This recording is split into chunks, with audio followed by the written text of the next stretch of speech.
परंपरेने चालत आलेल्या या उत्साहामध्ये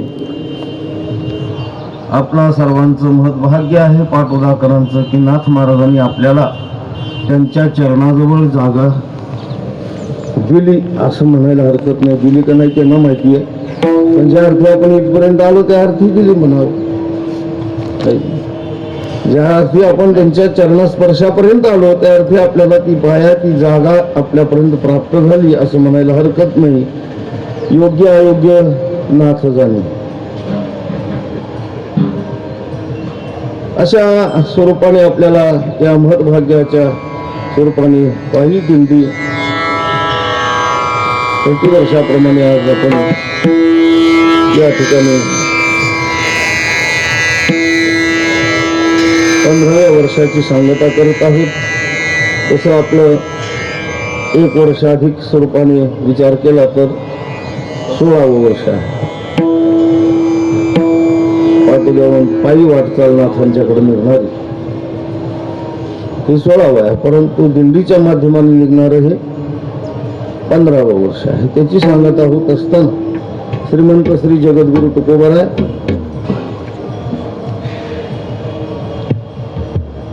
अत्यंत महत्वपूर्ण अशा प्रकारचा निर्णय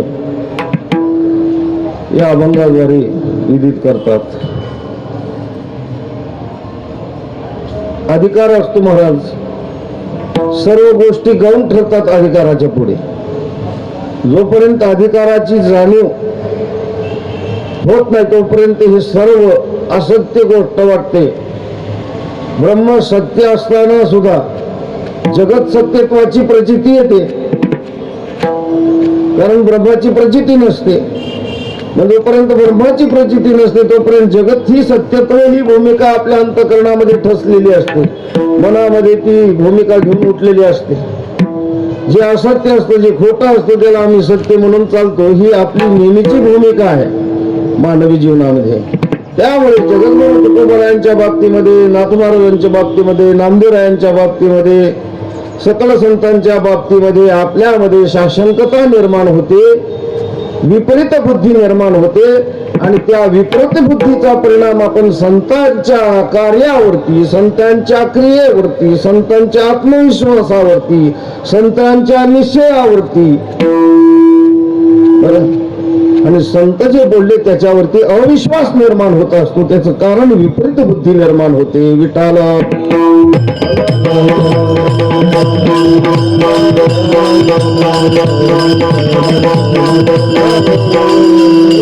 या अभंगामध्ये महत्वपूर्ण अशा प्रकारचा निर्णय आहे. या निर्णयाला कोणी लक्ष देत नाही. का निर्णय घेतात याचं कारण मीमांसा सुद्धा शोधली पाहिजे.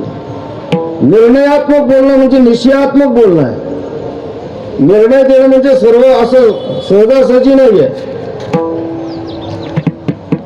यदा कदाचित कोर्टामध्ये खऱ्याचं खोटं, खोट्याचं खरं होऊ शकतं. ते कोर्ट आहे, ते मायाजाळातलं आहे. तिथं खऱ्याचं खोटं, खोट्याचं खरं होईल, तिथं निर्णयामध्ये बदल होऊ शकतो, पण त्याचा सुद्धा कोर्टाला विचार करावा लागतो. निर्णय देताना 1000 वेळेस विचार करून निर्णय देत असतो. एखाद्याला फाशीची सजा व्हायची असेल ना तर 1000 वेळेस नाही, लाख वेळेस विचार करत असतो कोर्टाला. एखाद्याच्या जीवनाची बर्बादी करायची असते, लक्षात ठेवा. तिथं खऱ्याचं खोटं, खोट्याचं खरं होऊ शकतं, म्हणून कोर्ट 1000 नाही लाख वेळेस विचार करेल. मला माहित नाही तिथं काय होत असेल, पण एक सांगतोय तुम्हाला, एखाद्या जीवनाला जीवनातून उठवायचं कोर्टाला सुद्धा एवढा विचार करून निर्णय द्यावा लागतो. जगद्गुरु तुकोबाराय आदी करून संत मंडळींच्या बाबतीमध्ये निर्णयात्मक बोलणं म्हणजे हे सहजासहजी नाहीये. तर त्याच्या पाठीमागे काही क्रिया घडलेली असेल, काही क्रियात्मक भूमिका असेल आणि काही आत्मविश्वास असेल. त्यावेळेला हे काही घटना संतांच्या मुखातून निघत असतात किंवा संतांचं जे काही जीवनशैली आहे त्या जीवनशैलीचाही विचार केला तर ते ज्या वेळेला म्हणतात आम्ही वैकुंठवासी आलो याची कारणाशी बोलिले जे ऋषी साच भावी वर्ताया आले कुठून? वैकुंठाहून. असा निर्णय आहे तुकोबारायांचा, असा निश्चय आहे, असा आत्मविश्वास आहे ना, असं बोलतात ते घडलेलं आहे. आम्ही वैकुंठवासी हे सांगणारे तेच आणि तुका जातो वैकुंठाला म्हणणारी तीच आहे, दुसरे कोणी नाही. विठाला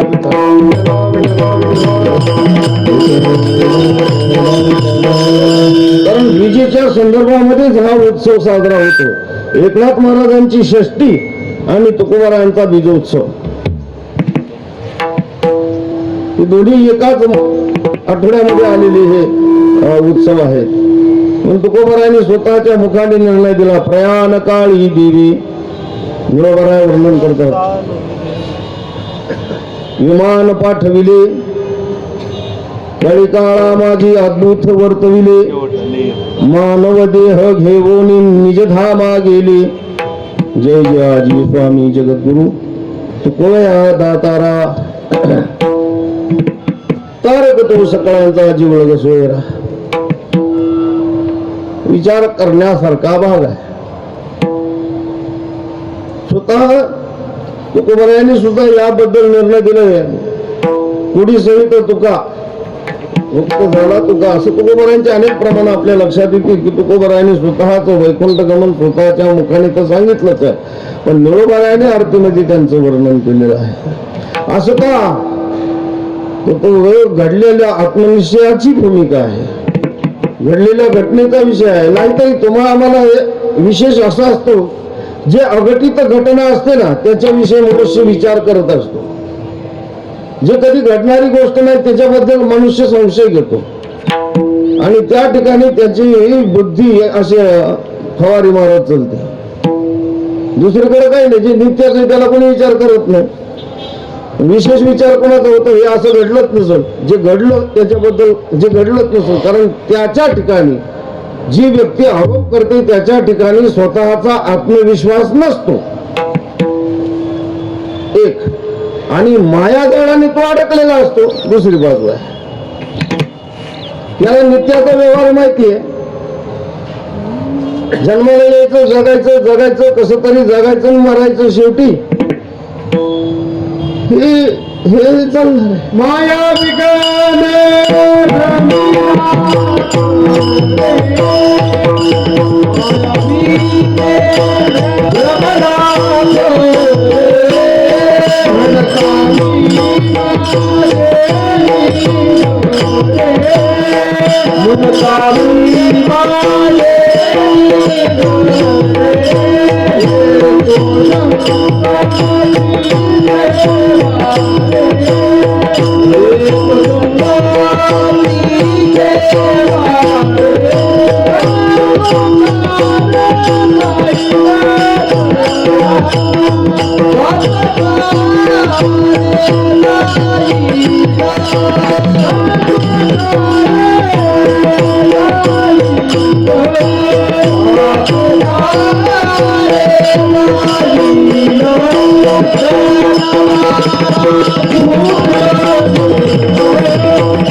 जगतामध्ये आरोप प्रत्यारोप हा विषय चालत राहतो. कारण त्या सर्वसामान्य समाजाच्या असणाऱ्या बुद्धीची कुवत, तो किती पदवीधर झाला, किती मोठा झाला, त्याची बुद्धी त्या प्रगत झाली आहे नाही असं नाही, पण त्याच क्षेत्रामध्ये झालेली आहे. आत्मस्वरूपाच्या ज्ञानामध्ये त्याची शून्य बुद्धी झालेली असते, त्याला काही त्यातलं कळत नसतं. आणि म्हणून आत्मप्रतीचे भूमिकेचे उद्गार हे आत्मप्रतीच्याच महा पुरुषाला कळू शकतात, इतराला नाही. म्हणून संताचा महिमा बहु दुर्गम जरी असलो तरी संतची जाणती असं म्हटलेलं आहे. संताशिवाय दुसऱ्याला कुणाला कळणार नाही. म्हणून तुकोबारायांचे जे शब्द आहेत ते जे निर्णय आहेत, आम्ही पुढा जन्माला येऊ, याचं कारण असं आहे की मागेही त्याने अनेक जन्म घेतले. तुकोबाराय जे जे घेतले अवतार तुका त्याचे बरोबर, हा निर्णय तुकोबारायांचा आहे, हा आत्मविश्वास त्यांचा आहे, हा अनुभूती त्यांची जीवनामधली. आणि म्हणून पुढचंही काळ सांगत असताना, भूत भविष्य वर्तमान काळामधून बोलत असताना, भूतकाळामध्ये मागे होतो, भविष्य काळामध्ये आत्ताही आहोत, मागे होतं म्हणजे याचा आणखीन एक निर्णय पाहायचा असेल तर पहा, जगद्गुरु तुका अवतारावया, जगद्गुरु तुका अवतारावया, तुका अवतारावया, तुका अवतारावया, संप्रदाय सतरा काही कोणीया, सतरा काही कोणीया, जगद्गुरु तुका अवतार नामयाचा. मग तर जवळचा निर्णय आहे. कलियुगातील 2 अवतार जगद्गुरूंचे आहेत. अंगदाचा अवतार तुकोबरायचा आहे, भक्त प्रल्हादाचा अवतार तुकोबरायचा आहे. ज्या वेळी अवतार घेतले त्यावेळेस जसा जसा देवाने अवतार घेतला तसा तसा तुकोबरायांचा अवतार समवेत आहे. अंश अवतार, अंशांश अवतार, कला अवतार, आवेश अवतार, असे 6 प्रकारचा आणखीन अवतार भगवान परमात्मा धारण करतो. आणि त्याच्याबरोबर तुकोबरायांचे सुद्धा अवतार त्या पद्धतीने झाले, जे जे घेतले अवतार. मग तुकोबराय सांगतात की या कलियुगामध्ये सांप्रत काळामध्ये तुका म्हणून जन्माला आलो. येत असताना नामदेवरायाचा अवतार आहे अशा स्वरूपाने आलेलो आहे, तो अवतारच आहे असं निळोबराय सिद्ध करतात. जगद्गुरु तुका अवतार नामयाचा, संप्रदाय सकळाचा ही ध्वनिया. असं असताना सुद्धा एवढी भूतकाळाची प्रचिती तुकोबरायासारख्या महात्म्याच्या मुखातून येऊन सुद्धा जर आपल्याला संशय निर्माण होतो, तर आमच्यासारख्या बुडगुंजा कीर्तनकारांनी बोललेल्या शब्दावरती संशय का नाही यावा. विठ्ठल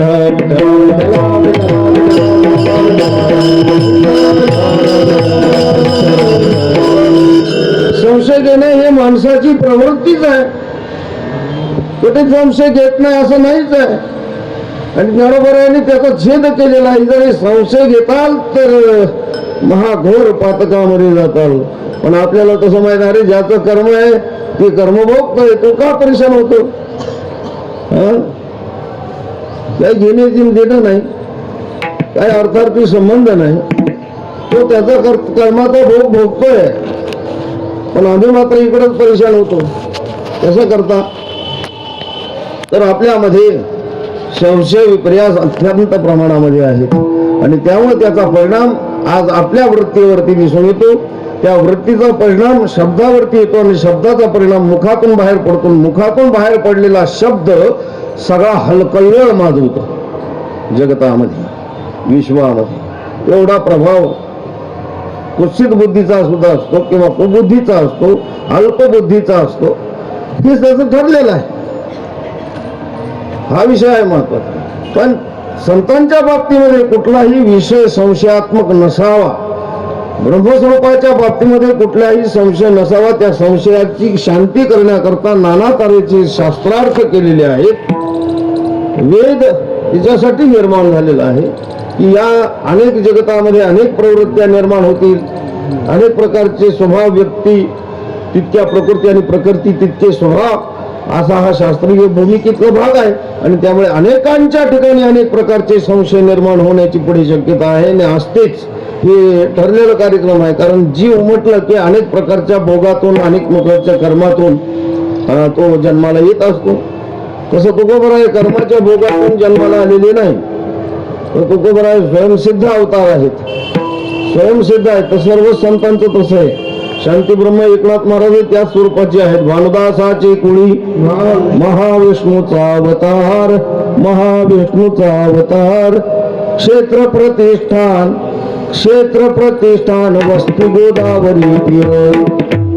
इथे गोदावरी तीरावरती नाथ भावा येऊन विराजमान झाले. महाराज अनेक ठिकाणी अनेक प्रकारच्या संत महात्म्यांची प्रचिती आहे. जगताचा उद्धार करण्याकरता संतांचा अवतार असतो. अवतार तुम्हा धराया कारण आणि उद्धराया जन उद्धराया आले. दीन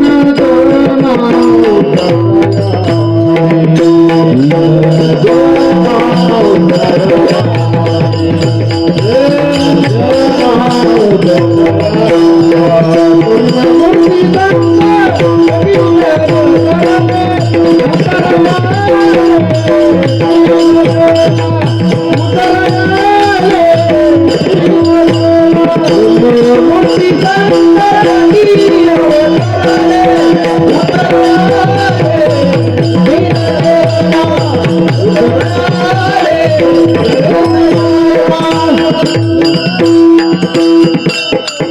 ब्रह्ममूर्ती संत जगी अवतरले आणि उद्धराया आले दीनजना.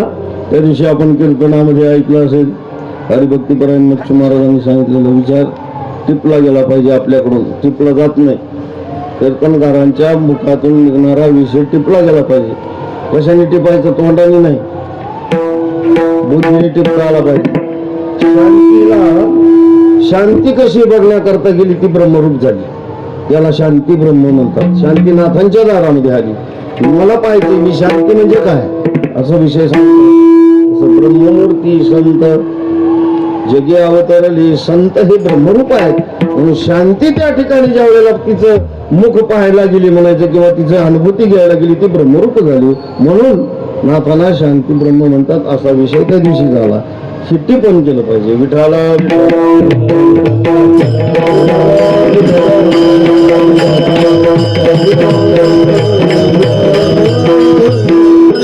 तुम्हाला सर्व कीर्तन जरी नाही लक्षात आलं तरी हरकत नाही, पण एवढा विषय जरी विसरला असला तर पुन्हा सांगितला तरी असं आहे.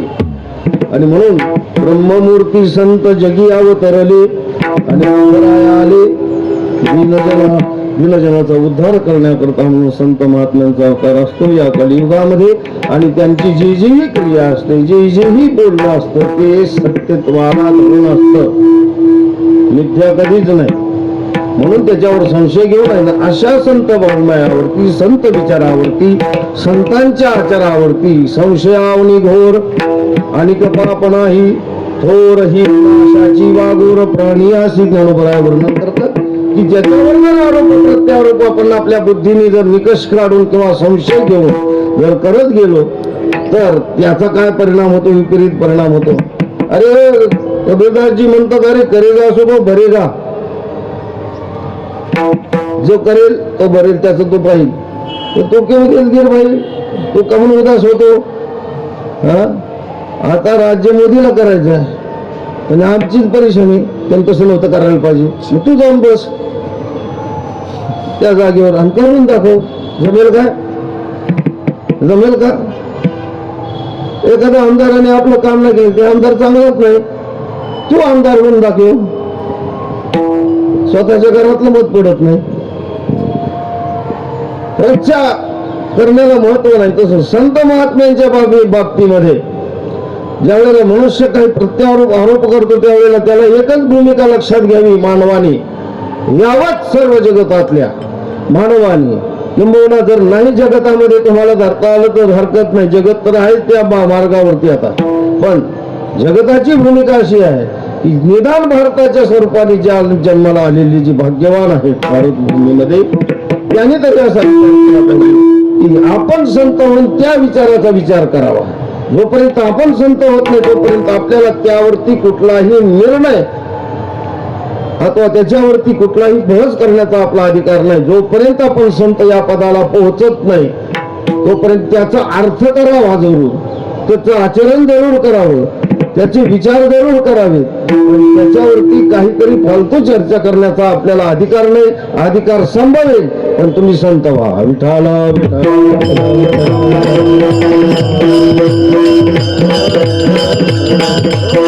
या निर्णयाच्या संबंधाने जगद्गुरु तुकोबाराय म्हणतात की आम्ही वैकुंठाहून आलो, वैकुंठ स्वरूपच जगलो. लक्षात घ्या, नाही कळत. आम्ही वैकुंठाहून आलो, वैकुंठ रूपच जगलोत आणि वैकुंठ रूपच झालो.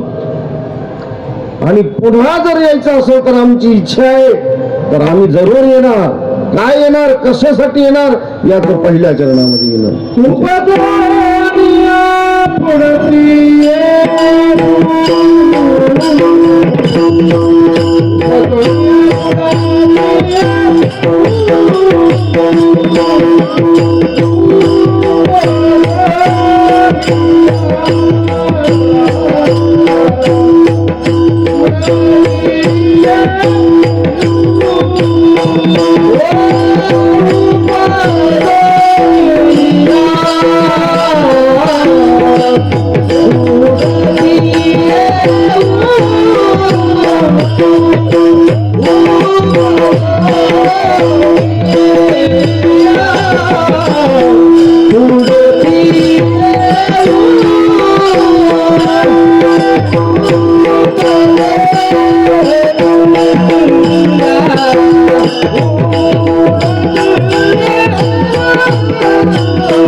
उपजोनिया पुढती किती चाललं 4-5 झाले.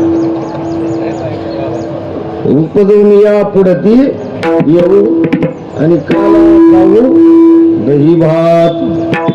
कशा करता येऊ दही भात? काय गुतलं त्या दही भातामध्ये माणसाचं? हा, माणसाच्या पिंडदानाला सुद्धा दही भात लागत.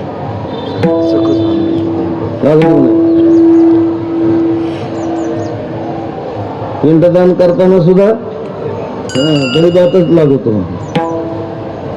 अनेक ठिकाणी दही भाताची क्रिया आहे. आणि महाराज तर म्हणतात उपजुनिया पुढती येऊन काला खाऊ दही भात. दही भाताचा काला आम्ही खाऊ.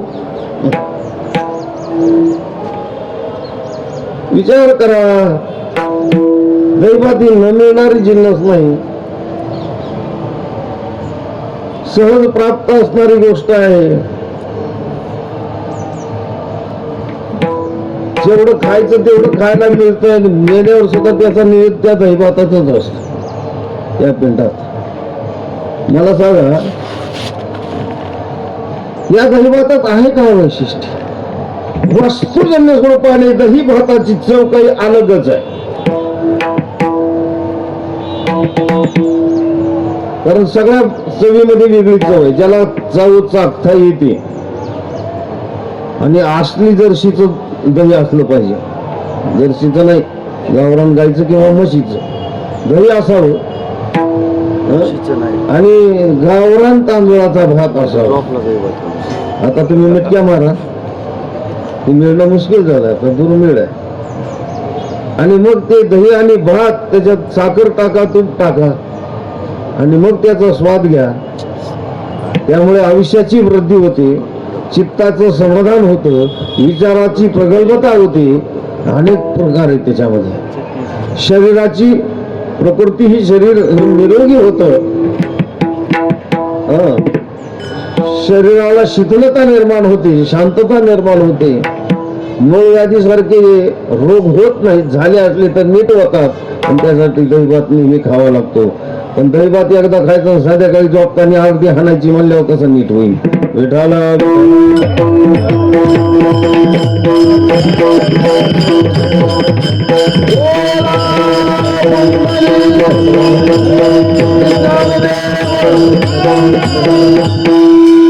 म्हणून विचार करा, दही भातामध्ये विशेष पदार्थ स्वरूपाने सुद्धा विशेष आहे ते. आणि दुसरी गोष्ट अशी की त्याचं जर अध्यात्मिक चिंतन केलं तर आध्यात्मिक स्वरूपाने दही भात याचा अर्थ आहे दोन भिन्न वस्तू आहेत. त्या दोन भिन्न वस्तूचं एकत्रीकरण केलं त्याला काला म्हणतात. इथं दही आणि भात हे दोन भाग घेतले. दोन्हीही थंड वस्तू आहेत. दोन्ही कशा आहेत? थंड आहेत. बाकीच्या काही गरम आणि काही थंड वस्तू एकत्र होतात, त्याचा विपरीत परिणाम होतो. पण दोन्ही थंड वस्तू आहेत. दही ही थंडच आहे आणि भात सुद्धा थंडच आहे. तांदूळ हा थंड वस्तू आहे. म्हणून डॉक्टर सांगतात की सर्दी झाल्यावर भात खाऊ नका. ज्याला उष्णता आहे त्यांनी भात खावा. त्याची उष्णता कमी होऊन जाईल आणि दही भात खाल्लं तर आणखीन चांगलं. असं जे आहे वस्तू स्वरूपाने, परंतु दोन भिन्न वस्तू आहेत दही आणि भात. तर दही आणि भाताचं काय होतं तर एकत्रीकरण करायचं. एकत्रीकरण झाल्यानंतर त्याला काला म्हटलं जातं. तो काला कधी भिन्न होत नाही. किती निवडला तरी दही भात वेगळा होणार नाही. बाकीच्या वस्तू एकत्र झाल्या तरी निवडून बाजूला काढता येतात. पण दही आणि भात जो काला म्हणतो आपण, जो चुरून केला जातो, तो दूध असो की दही असो, तूप असो की काय असो, पण जो चुरून केला जातो आणि एकत्र होऊन जो एकमेकांमध्ये मिसळला जातो त्याच्यापासून त्याची भिन्नता होत नाही.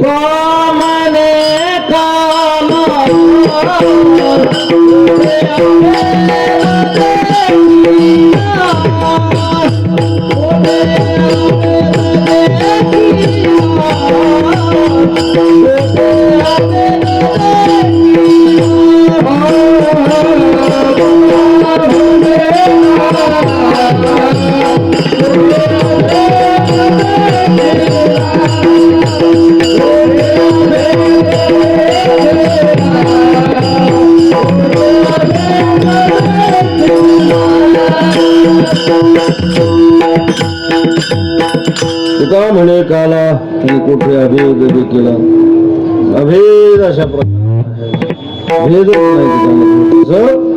हा कर्माने झालेला जीव जो आहे त्याला हे प्राप्त झालं पाहिजे. अत्यंत दुर्लभ अशा प्रकारची भूमिका आहे. दुर्लभो मानुषो देहो देहिनां क्षणभंगराः तत्रापि दुर्लभो मन्ये वैकुंठ प्रिय दर्शनम. अत्यंत दुर्लभ अशा प्रकारची गोष्ट आहे. देव दुर्लभ असा मनुष्य जन्म आहे. देव दुर्लभ असा मनुष्य देह आहे. देव आहेत आणि देवही आहेत, पण देवाला सुद्धा हा देह प्राप्त होईल असं सांगता येत नाही. म्हणून स्वर्गीचे अमर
देवा मृत्युलोकी व्हावा जन्म महा नारायण नामे होऊ जीवनमुक्त. पुढं कीर्तने आनंद गाऊ गीती असं आहे. अशा पद्धतीने आणि ही या मनुष्य जन्माची महती वर्णन केलेली आहे. अत्यंत दुर्लभ मनुष्य जे आहे, पण मनुष्य त्याचं काय करतो.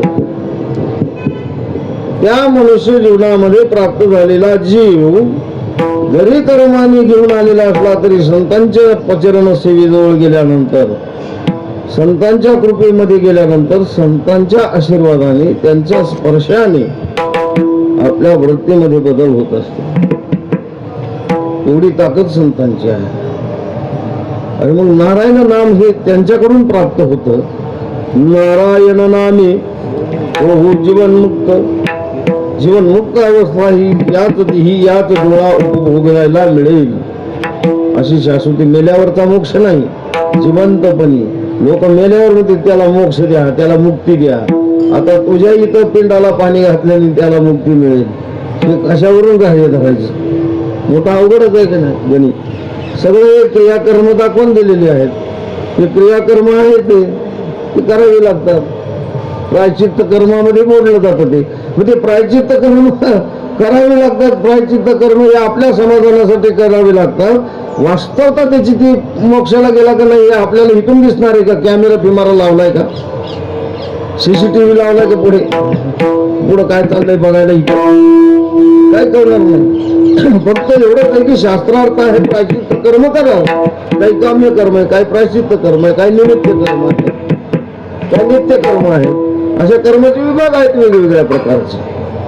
परंतु हे तिथलं दिसत नाही. ते काय होतं हे फक्त आपल्या आत्म्याची, आपल्या अंतकरणाची, आपल्या मनाची समाधानी आहे. म्हणून प्रायश्चित्त कर्म करावं असा भावमुख आहे. म्हणजे त्या विचारातून आपल्याला बाजूला केलेलं असतं, किंबहुना त्या विचाराचा मोक्ष आपल्याला मिळतो. त्याला मिळतो का नाही आपल्याला माहित नाही. विठाला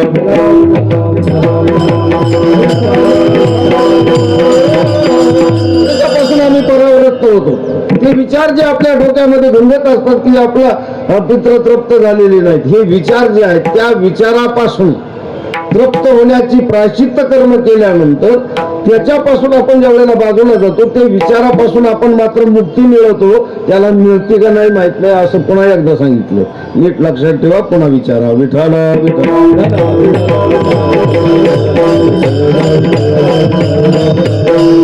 वेळ समाप्त होत आलेला आहे.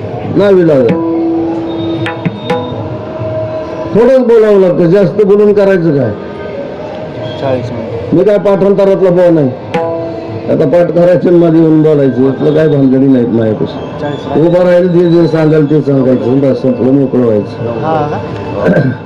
वेळ संपलाय. जगद्गुरु तुकोबराय काय सांगताय की मी उपजून परत येईल आणि काळा दहीभात खाईल. याचा अर्थ जीवाशिवाचं ऐक्य हे अत्यंत महत्वाचं स्वरूप आहे. अनेक जन्मामध्ये असा प्रश्न निर्माण होतो. जगद्गुरु तुकोबराय अनेक जन्म घेतले म्हणजे त्याला अवतार म्हणावं. जन्म वेगळा आणि अवतार वेगळा. जरी अवतार झाले तरी त्यामध्ये त्यांना जीवाशिवाचं ऐक्य साधलं नाही काय? मग जीवाशिवाचं साधलेलं जरी असलं तरी तुकोबराय कना पुन्हा काय करायची गरज आहे? एकदा एक झाल्या पुन्हा दोन होतं का? होतं का? होत नाही. त्याचंच नाव काल आहे ना. म्हणजे जीवाशिवाचं ऐक्य झाल्यावर पुन्हा भिन्नता होते का? जीव वेगळा आणि शिव वेगळा म्हणजे ईश्वर वेगळा, ब्रह्म वेगळा असं काही होत नाही. मग तरी तुकोबराय म्हणतात पुन्हा येऊन ते काला सेवन करेन. म्हणजे अभिन्नतेचं लक्षण त्यामध्ये विशेष स्वरूपाने सांगितलेलं आहे. अभिन्नतेचं लक्षण ज्यामध्ये विशेष स्वरूपाने सांगितलेलं आहे, ज्याला अद्वैत तत्वज्ञान म्हटलं जातं. जीव हा ब्रह्मस्वरूप आहे याच्यासाठी शास्त्र ओरडून सांगतात. बरोबर का? शास्त्र ओरडून सांगतात. संत ही अनेक प्रकाराने आपल्या अनुभूतीद्वारे समाजापुढे अनेक प्रकारचे प्रमाण देऊन सिद्ध करतात की ही जीव आणि शिव एक रूप आहे. पण पटत नाही, कळत नाही म्हणून शास्त्र चिंतन करावं लागतं. शास्त्र चिंतनाने पुढे चालावं लागतं आणि ती प्रचिती आपल्यापर्यंत प्राप्त करावं लागते. हे सर्वसामान्याचा विषय आहे. परंतु तुकोबरायासारखे अधिक संत जे मंडळी आहे ते ब्रह्मरूपच आहेत. ते काय वेगळे आहेत काय? ब्रह्ममूर्ती आता प्रमाण झालं. ब्रह्ममूर्ती संत जगी अवतरले. ब्रह्मस्वरूपावरती सुद्धा असताना सुद्धा खाली काय येतात? वाढू संताचे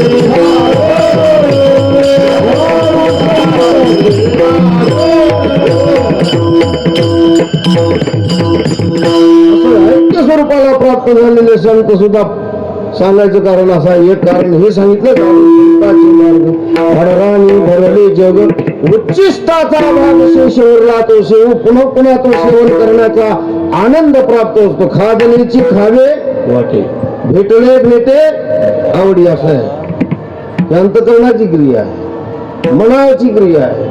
पुन्हा पुन्हा बळ धावतं, पुन्हा पुन्हा खावं वाटतं.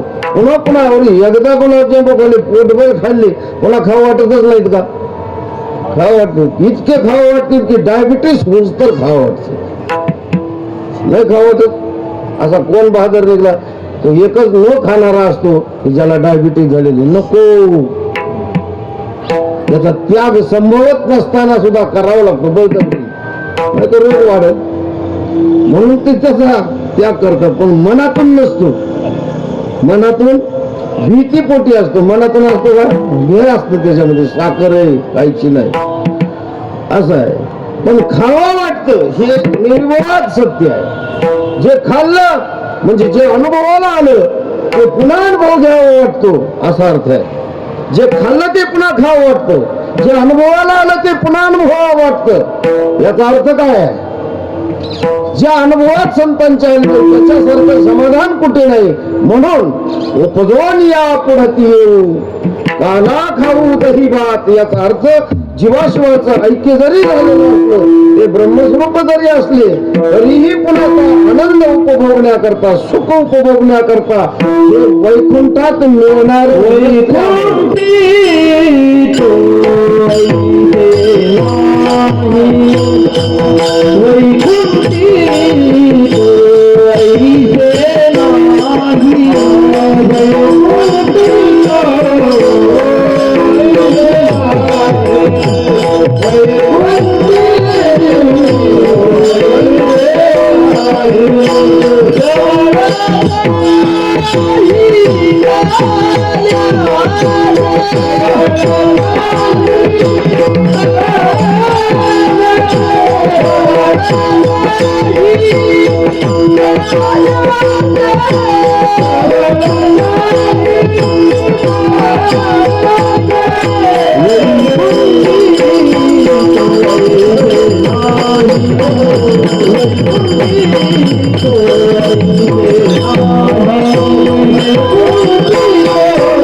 वैकुंठात नाही.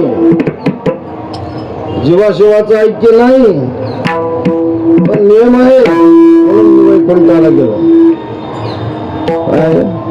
विश्वाचा नियम आहे जगराटी आहे. हे शरीर उपजले ते नाशे नाशिले ते पुनरपी दिसे हे घटिका यंत्र दैसे परिभ्रमेगा. हे परिभ्रमण चालू आहे परिवर्तन चालू आहे जगताचं आणि हा विश्वाचा नियम आहे सृष्टीचा नियम आहे. जे उपजले ते तो नाश होणार. नाश असा तसा होण्यापेक्षा या मनुष्य देहाला येऊन तत् ब्रह्मस्वरूपाला प्राप्त जर झालं तर तो अविनाशीच आहे. देह जरी बदलला तरी हरकत नाही पण तो मानवाचा जीव. नामदेवांचं शरीर भिन्न असेल तुकोबरा शरीर भिन्न असेल परंतु प्रचितीने मात्र एकच आहे. अनुभूतीने एकच आहे. विचाराने एक आहे आचाराने एकच आहे. म्हणून जगद्गुरु तुका अवतार नाम याचा. आणि आत्मस्वरूपाने तर सर्व एकच आहे. जीवस्वरूपाने भिन्न नसून जीवस्वरूपानेही एकच आहेत पण कळत नाही. म्हणून जीवाला कर्म लागू पडलं त्याच्या कर्माप्रमाणे त्याचे स्वभाव बनत गेले भिन्न भिन्न होत गेले आणि त्याची प्रचिती अशी होती की मनुष्याला मग त्याच्यामध्ये अनेक प्रकारचे प्रतिबंध निर्माण होतात. भावी प्रतिबंध वर्तमान प्रतिबंध भूत प्रतिबंध अनेक त्याचे प्रकार वेगवेगळ्या प्रकारचे अजून पुष्कळ. परंतु एक लक्षात घ्यावा 3 महत्वाचे विषय संपवायचे म्हणून थोडक्यात सांगितलं तुम्हाला. अशा प्रतिबंध आडवे येतात मग तो त्याला आनंद उपभोगू देत नाही. हे संतांच्या जीवनामध्ये प्रतिबंधाचा विषय नसल्यामुळे अखंड जीवनमुक्त अवस्था आहे. अखंड मुक्त अवस्थेला प्राप्त झालेले संत महात्मे असतात आणि म्हणून त्यांचा अधिकार आहे की जिथं नाहीये परंतु ते मृत्यू लोकावरती आहे. आणि हा आनंद कसा साजरा करतात त्याचा दुस्ती ते चरणामध्ये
काय? असं ना एकमेका देव हा.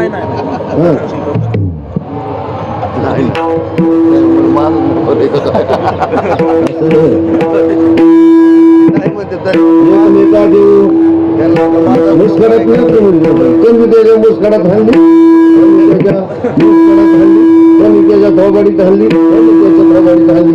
एकमेका देव मुस्कडात नाही मुखी ही मुस्कडात मुखी एकमेका देव मुखी एकमेकाच्या मुखामध्ये घालणं हा आनंदाचा क्षण आहे. म्हणजे त्याचा एक आणखी थोडं चालतो आपण खाण्यातला आनंद आणि इतराला देण्यातला आनंद जमीन आसमानचा फरक आहे. आमचे भाऊ स्वतः लस केल्यावर समाधान वाटावला, साऱ्या दिंडीला लसीला नेलं. 2-3 हजार हे तुम्ही नव्हते आताच जात एकट्याने पिण्यातला आनंद तेवढा मजा येत नाही. एकट्याने जेवण्यात, एकट्याने चहा पिण्यात, एकट्याने पिण्यात लस्सी मला दुसरा लागतो. आणि दुसरा कशा करता लागतो तर त्या दोघांचा काय असतो तो जो एकमेकाचा आनंद असतो. अहो लोकाला जीव घालण्यात आनंद फार वेगळा आहे. आपण खाण्यात आणि इतराला जीव घालण्यातला आनंद काही वेगळा आहे. इतरांनी खाण्यामध्ये जो काही आशीर्वाद आहे, त्याची जी आत्मतृप्ती आहे, त्याची जी जीवाची शांती आहे, तो आपल्यापर्यंत नकळत आशीर्वाद पोहोचत असतो. म्हणून इतराला अन्न द्यावं, मुखामध्ये अन्न घालावं, बाकी काही द्या नका देऊ, परंतु अन्न मात्र निश्चित दिलं पाहिजे. बरं, अन्नदान करावं. सर्वश्रेष्ठ काय आहे तर अन्नदान त्याच्यामुळे आहे. एकमेका देवमुखी, एकमेकाला देण्यामधलं समाधान आनंद हा काही वेगळा आहे. आणि ह्या आनंदाचा उपभोग घेण्याकरता तुकोबारांनी क्रिया सांगितलेली आहे. एकमेका देवमुखी आणि सुखे. आणि मग सुखाने आम्ही या खेळामध्ये, या राज्यामध्ये खेळत राहू, आनंदाचा खेळ खेळू. आता आनंदाचा खेळत राहिला, सारा दुःखाचाच खेळ. जो देखे सो दुखिया बाबा, सुखिया कोई नहीं राजा दुखिया, प्रजा दुखिया, सुखिया कोई नहीं रे, सुखिया कोई नहीं रे, जो देखे सो दुखिया बाबा, सुखिया कोई नहीं रे, सुखिया कोई नहीं. कोण सुखी आहे? सगळा दुःखाचा बाजार आहे. आणि या दुःखाच्या बाजारामध्ये सुख विकता आलं पाहिजे माणसाला. माणसाला जीवन कशासाठी दिलं? दुःखातून सुख वेचण्याकरता. सुख मिळालंय त्याच्यातून दुःखच मिळायची काय? अहो किती दिलं म्हणजे माणसाला समाधान होईल? दिले इंद्रिय, हातपाय, कान, मुख, सगळं दिलं ना. तुम्हाला काय दिलं नाही? जेणे तू जोडशी नारायण, नारायणासारखं जोड होते. आणि त्या नारायण प्राप्त झाल्यावर काय मिळणार नाही? ऐका, यशस्वी अवतार ज्ञानवैराग्य ऐश्वर्य, त्या 6 गुणांनी युक्त असणाऱ्या परमात्म्याची अनन्य शरणागती गेल्यावर काय मिळणार नाही? सगळं मिळूनच असतं मला. तरी माणसाचं समाधान होऊ शकत नाही. एवढं दिलं तरी मग तो आम्हाला काय दिलं? आमच्यासाठी काय केलंय? मनुष्याची प्रवृत्ती असल्यामुळे त्याला समाधान त्याच्या जीवनामध्ये प्राप्त होत नाही. तो अखंड दुःखी राहतो. परंतु याचा उपभोग कसा घ्यावा, दुःखातून सुख कसं वेचावं हे संतांकडून शिकावं. आणि म्हणून महाराज म्हणतात की या दुःखाच्या बाजारात आल्यानंतर संसार हे दुःखमूळ असं आहे की नाही? हे दुःखाचा बाजार आहे. संसार हे दुःखमूळ, चोहीकडे इंगळ, हे अज्ञानाचं आहे. सर्व दुःखाचं मूळ म्हणजे अज्ञान. आणि या अज्ञानाच्या बाजारामध्ये हे सगळं येऊन पुन्हा त्याच्यातून सुख वेचायचं ही क्रिया संतांनी केलेली आहे. म्हणून एकमेका देऊ मुखी सुखे घालून आनंदामध्ये आम्ही आमच्या आनंदात खेळत राहू, वर्तत राहू, नाचत राहू, अशा प्रकारची भूमिका आहे. वागडत राहू. एकमेका देवमुखी सुखे घालू उंबरी वैकुंठी ऐसे. हे वैकुंठात मिळणार नाही जे ते आपापल्या मदाने मस्तीने दंग झालेले आहेत. कोणी कोणाला तिथे विचारित नाही. जसं खेड्यामध्ये एकमेका शेजाऱ्याला विचारलं जातं, तुझं कसं चाललंय, याचं कसं चाललंय, काय तुला कमी, एकमेकाला देवाणघेवाण केली जाते. एकमेका देवमुखी देवाणघेवाण केली जाते. हे जसं खेड्यामध्ये चालेल, अगदी खेड्यामध्ये चालतं. पण मुंबई सिटीला गेल्यावर शेजाऱ्याचा दरवाजाचं काय, पलीकडचं काय चाललंय, इकडे ह्याला माहित नाही, इकडचं त्याला माहित नाही. मी तर असं प्रसंग पाहिला की शेजाऱ्याच्या घरात मेलेलं सुद्धा आम्हाला माहित नव्हतं. बघा, तिथं असताना मुंबईमध्ये शेजारी मेलं, पारशीच शेजार होता. तिथं कोणाचा शेजार असू दे, तो विषय वेगळा, पण पारशी समाजाचा शेजार होता. ते इज्जत रडत नाही, पडत नाही, माहीत करत नाही, काय नाही, काय नाही. शेजारी मेलेलं माहित नाही. आणि 6 महिन्यात माहित झालं की ही म्हातारी मागच मेली. 6 महिने ही जी क्रिया आहे, ही ओळखतात तिकडे. जे ते आपापल्याकडे पाहतात तिकडेच फक्त, जे ते आपल्या मस्तीमध्ये असतात तिथं आनंद नाही. परंतु वैकुंठामध्ये ही क्रिया नसल्यामुळे इथे यावं लागलं. वैकुंठ तो आईशे नाही ओळ काही काल्याची, एकमेका देवमुखी सुखी घालू. हुंबरी ही हुंबरी करण्याचं ठिकाण, हे खेळण्याचं ठिकाण, एकमेकाच्या मुखामध्ये दही भाताचा घास भरवण्याचं ठिकाण नेमकं कोणतं? कामने वाळवंत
या जन्मामध्ये दुर्लभ अशा प्रकारचा मनुष्य प्राप्त झाला. तर या जन्मामध्ये मनुष्याने काय करावं? परमार्थाची कृती करावी. जेवढं घडेल तेवढा परमार्थ करावा. जोपर्यंत आपल्याला सुखाची समाधानाची गोष्ट प्राप्त होत नाही तोपर्यंत परमार्थ साधना करीत राहावं. अन्य मार्गाने करावं.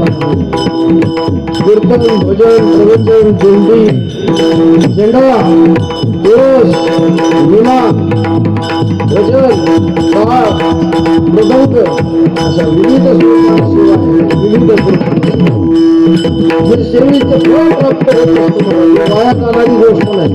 सगळं वाया जाईल, सगळं वाया जाईल. अरे वैकुंठातलं वाया जातं. म्हणून महाराज इकडे येतात नव्हे. परमात्मा सुद्धा सोडून इकडे पळाला वैकुंठावर. जिथं करमत नाही एकाकी न रमते. आणि वैकुंठ सोडलं भूलोकावरती आला त्यावेळेला त्याला आनंद भेटला. हा देव भक्ताचा तुकामध्ये देव भक्ताचा संगम येथे ओघ नाम असा आनंद उपभोगायचा असेल तर ते वैकुंठात नसून भूलोकावरती आहे, या पृथ्वी लोकावरती आहे, या भारतामध्ये आहे. वैकुंठी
झालेला धावता वेग होता असा प्रकारचा भावार्थ या वैकुंठाहून इथे येऊन काय प्राप्त करायचं तर दही भाताचं का करायचं तर देवाचा आणि भक्ताचा काला झालेला आहे. तो काला गोकुळामध्ये झालेला आहे आणि त्या गोकुळाचा काल्याचं जर विशेष काय असेल तर वाळवंट आहे. तुका म्हणे वाळवंट बरोबर आहे, नीटही आहे आणि उत्तमात उत्तम आहे. बरं, म्हणून ही आता याचा अर्थ मी तुम्हाला पुन्हा कधीतरी सांगेन. वाळवंटा इतकं स्वच्छ आपलं अंतकरण व्हावं लागतं.